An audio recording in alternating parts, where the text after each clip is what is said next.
सभे मगहिया भाई बहन के भूलेटन काका के राम राम आथिन मगहिया खबर में सुनथिन देश दुनिया के खबर।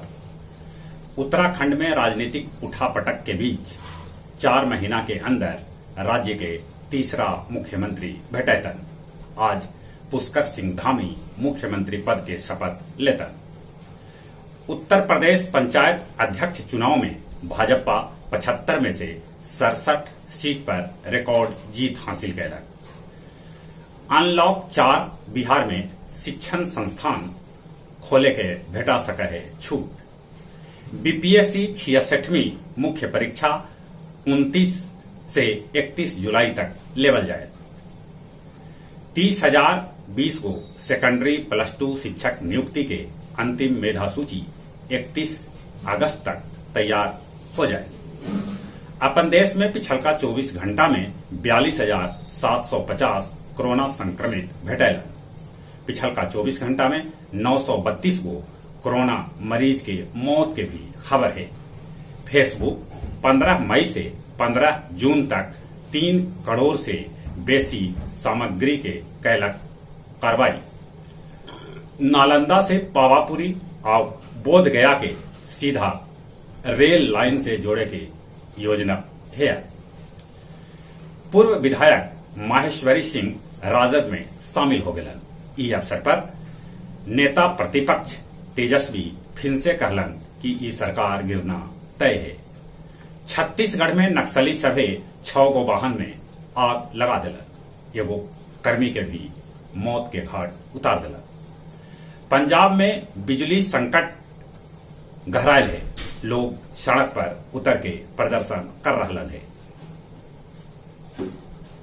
फिल्मी सुपरस्टार आमिर खान और किरण राव 15 बच्छर बाद एक दूसरा से अलगे हो गए।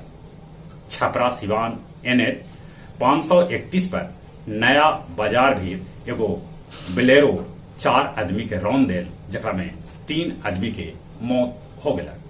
दुनिया के 98 देश में पहुंच गया डेल्टा वेरिएंट्स। मलेशिया में 15 दिन लगावल गए पूर्ण लॉकडाउन। लोग अपन अपन घर में कैद रहतन।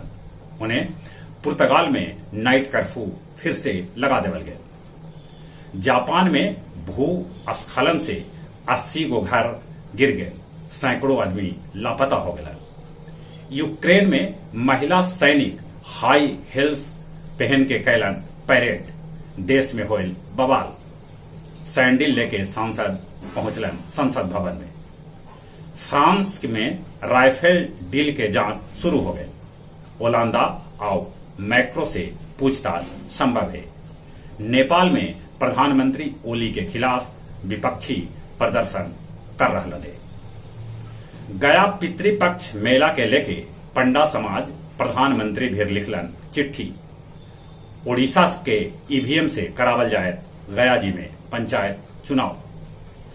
मोहनपुर के छोटकी बिहिया आओ 3 तरखा गांव के आहरा में डूबे से दादी पोता समेत 3 आदमी के मौत के खबर है। गया जिला के लगभग 400 निजी स्कूल बंद होवे के कगार पर पहुंच गए है। घरेलू गैस सिलेंडर के दाम बढ़े के खिलाफ महिला कांग्रेस और सेवा दल के सदस्य गया जी में कैलन विरोध। और कुछ खेल के समाचार। बीसीसीआई जारी कैलक कार्यक्रम। रणजी ट्रॉफी 16 नवंबर से शुरू कैल जाए। घरेलू खिलाड़ी के रोजाना मैच के दौरान 50 से 60 हजार रुपया देवे के चल रहा है बात।